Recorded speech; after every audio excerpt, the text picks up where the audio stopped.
Um giro com as últimas informações do Fluminense, jogador convocado, treta entre presidente do Fluminense de grande clube brasileiro, jogador do Flu em alta depois da chegada de Mano Menezes. Vou trazer os números aqui, tudo sobre o Brasileirão. Teve jogo nessa sexta-feira, vou te informar o placar e os jogos de hoje. A gente vai acompanhar também a classificação. Deixe o seu like, ative as notificações, porque a Central Fluminense não para de crescer. E assista esse vídeo até o final, porque você vai ficar 100% atualizado nas últimas do Flu. Então vamos começar aqui. Eu vou falar do John Arias, convocado para a seleção colombiana. Ele foi convocado pelo técnico Néstor Lorenzo para a disputa das eliminatórias para a Copa do Mundo de 2026. A Colômbia enfrenta a Bolívia no dia 10 de outubro em La Paz e depois joga contra o Chile no dia 15 em Barranquilha. A preocupação é que a gente vai jogar contra o Flamengo na quinta-feira, após essa data FIFA, e o John Arias é peça crucial para o Fluminense escapar da zona do rebaixamento. Jogo dificílimo contra um rival, jogo com o Flamengo de mandante, Flamengo ainda sonhando com o título, o Fluminense querendo sair dessa zona de confusão, e é um jogo que o Fluminense precisa vencer. Então, boa sorte ao John Arias, e eu espero que o Fluminense faça uma mobilização para o John Arias poder disputar essa partida contra o Flamengo. E assim, o futebol brasileiro para a data FIFA, mas é uma parada, né, meio que fake, né, porque tem jogo 2 dias depois aí da data FIFA e às vezes não tem tempo hábil para o jogador descansar, né? Tem a mobilidade de onde o atleta está, né? Nem sempre os caras vão estar aqui no Brasil, né? Hoje o futebol brasileiro tem muitos atletas estrangeiros atuando pelas equipes, então fica essa informação para você, torcedor tricolor. Outra notícia importante para você é um recado sobre a Uni Proteção Veicular. Você sabia que 79 veículos são roubados diariamente no Rio de Janeiro? Não dá para ficar contando com a sorte, torcedor tricolor. E claro, a Central Fluminense vai te colocar numa boa, porque no Clube Uni você tem planos que cabem no seu bolso. Então clica nesse link do comentário fixado e fala que você foi pela Central Fluminense, que você vai ganhar um descontaço. Proteja-se com a Uni Proteção Veicular, a melhor do mercado. E detalhe, você que está fora do Rio de Janeiro assistindo esse vídeo, a Uni também presta assistência fora do estado do Rio de Janeiro. Então não perca essa oportunidade com a Central Fluminense. Continuando aqui com as informações, torcedor tricolor, eu quero falar sobre o André. Tá com saudade do ex-torcedor tricolor, porque o André tá com moral com a torcida do Wolves. Ele foi eleito o atleta do mês por lá, atleta de setembro do clube. Ele atuou diante do Newcastle, do Aston Villa, Liverpool e Nottingham Forest, sendo considerado, né, em votação feita pelos torcedores, o melhor jogador. E os ingleses estão encantados com o André, que vem sendo titular, chegou com moral, camisa 7 lá no Wolverhampton, e eu tenho certeza absoluta que o André só vai crescer, e já já a gente vai ver ele até num clube maior, disputando o Champions League e as principais competições mundiais. Sucesso, André, é o que eu desejo para você, e que volte um dia para jogar novamente na sua casa no Fluminense Futebol Clube. Vamos falar de Brasileirão, porque nessa sexta-feira teve jogo e o Grêmio venceu na Arena do Grêmio por 3-1 o Fortaleza e se distanciou um pouco mais dessa zona de confusão.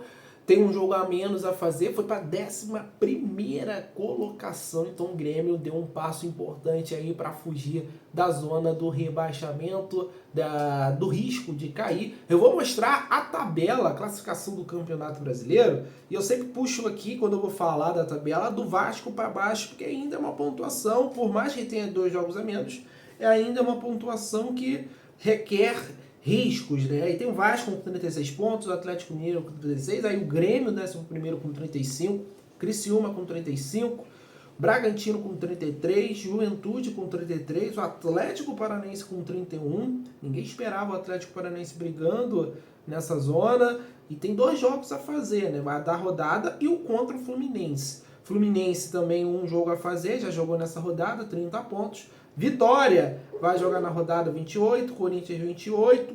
Cuiabá vai jogar também, tem um jogo a menos, tem 2 jogos a fazer, 23 pontos. E o Atlético Goianiense, né? 5 vitórias no campeonato, 2 em cima do Fluminense, 21 pontos. Ainda considero o Atlético Goianiense já rebaixado, mas o Fluminense realmente conseguiu perder para o Atlético. E eu vou falar dos jogos de hoje, jogos importantes para a gente ficar de olho e secar os nossos adversários nessa situação. Tem Atlético Paranaense 4h30 contra o Botafogo, na Arena da Baixada. Atlético Mineiro e Vitória, 4h30 da tarde também, com o mando do Atlético. Bragantino e Palmeiras, 4h30. Bahia e Flamengo, 7 horas. Cuiabá e São Paulo, jogo importante também que interessa a gente, 7 da noite em Cuiabá.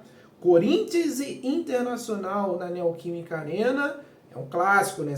É um jogo também que tem muita rivalidade, o Internacional querendo Libertadores. E tem a partida do Vasco contra o Juventude, 9 da noite, também é um jogo para a gente ficar de olho. Então a galera que está disputando contra o Fluminense vai jogar tudo hoje, praticamente. Né? O Criciúma jogou antes, contra o Atlético venceu, o Fluminense venceu o Cruzeiro, ontem o Grêmio, e o restante da rodada será completo hoje, com muitos jogos pra gente ficar de olho aí. Então, assim, a situação do Fluminense ainda é muito difícil. A gente precisa somar pontos, precisa secar adversários, mas precisamos fazer o nosso papel. A gente não fez nos últimos jogos, tirando o jogo contra o Cruzeiro. E aí eu falo aqui, principalmente os jogos contra o Juventude e o Atlético Goianiense.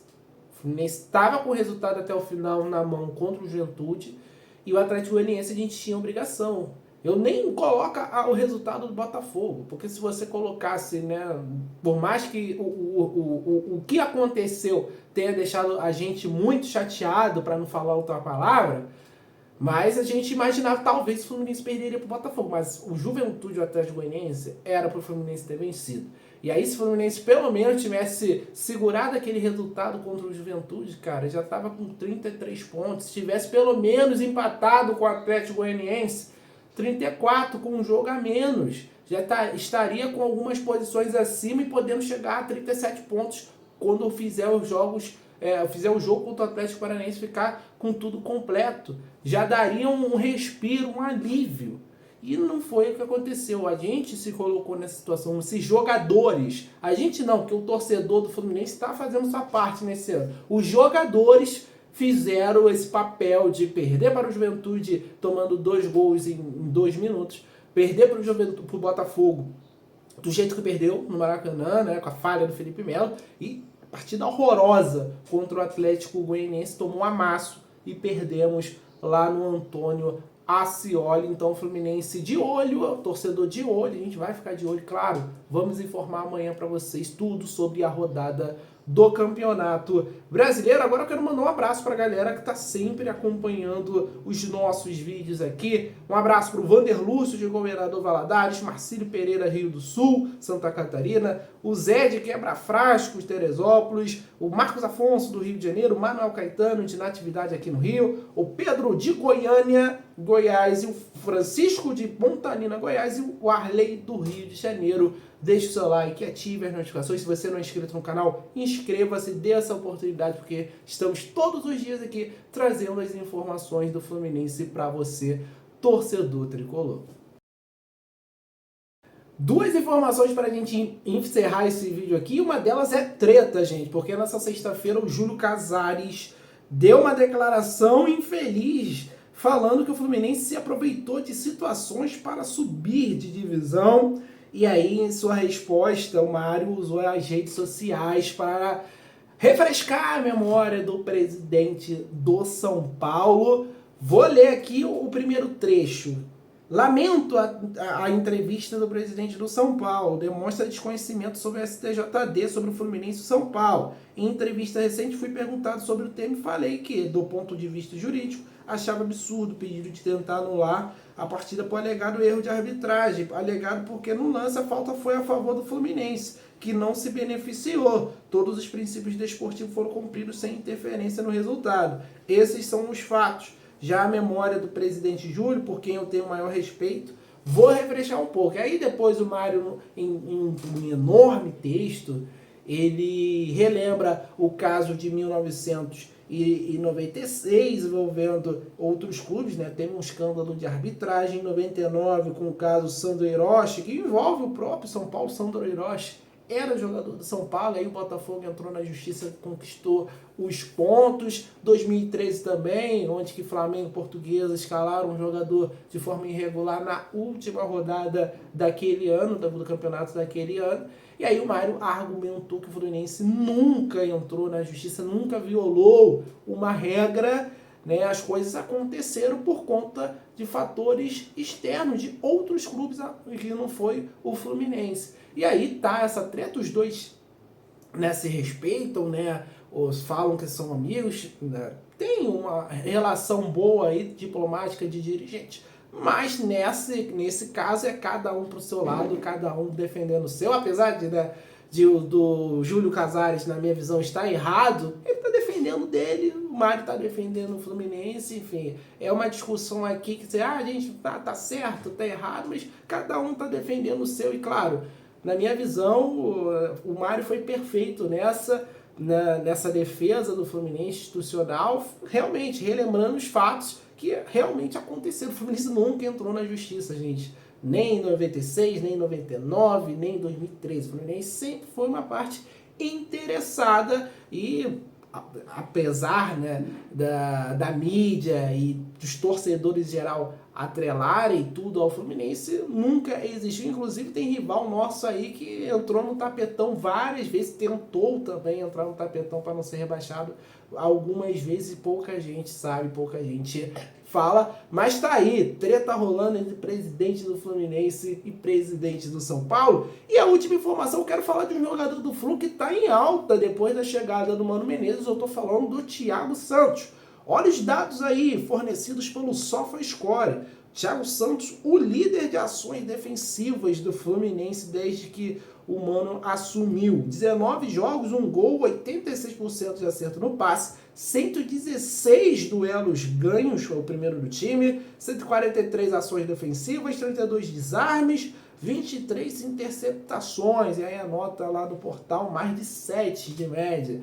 Tá aí, o Thiago Santos fez uma boa partida contra o Cruzeiro, e apesar da galera que critica, fala que é perna de pau, que uma hora ele vai entregar, é um dos poucos desse elenco que tiveram atuações consistentes. É um jogador que teve muitos jogos em alto nível nessa temporada, e isso precisa ser dito aqui. Pô, Daniel, você deixaria o Thiago Santos para 2025? Eu talvez não sei, eu acho que não. Acho que o Fluminense precisa de uma reformulação geral. Mas o Thiago Santos fez excelentes partidas na temporada. Isso a gente precisa também falar, porque seria injusto falar que não está aproveitando esse bom momento aí com o Mano Menezes. A gente espera que siga assim e que ajude o Fluminense a sair dessa situação e permanecer na Série A para 2025. Muito obrigado, você que acompanhou esse vídeo até o final. Até a próxima. Saudações tricolores, um abraço. Valeu.